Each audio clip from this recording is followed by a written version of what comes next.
Cherie and John Gregory described their 6-year-old son Joel as fun and outgoing.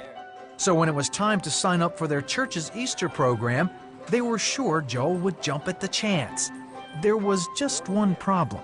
He has a fear of standing in front of a group of people and performing.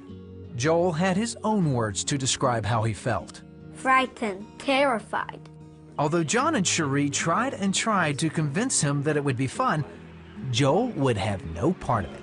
The other kids practiced for 2 months and I refused. About that time, Joel and his sister Selah started watching Superbook. Joel loved watching the Superbook characters Chris, Joy, and Gizmo. We put it in, and he watched it over and over and over, and so did our daughter Selah. And they watched it probably 50 times that first week, at least. Pretty soon, he memorized the whole episode word for word. That gave John an idea. We were watching it one day, and my husband turned to Joel and he said, "Look, Joel, Chris was afraid to perform, but what did David tell him?" And Joel said, he said that he should do it for God. And my husband said, "That's right.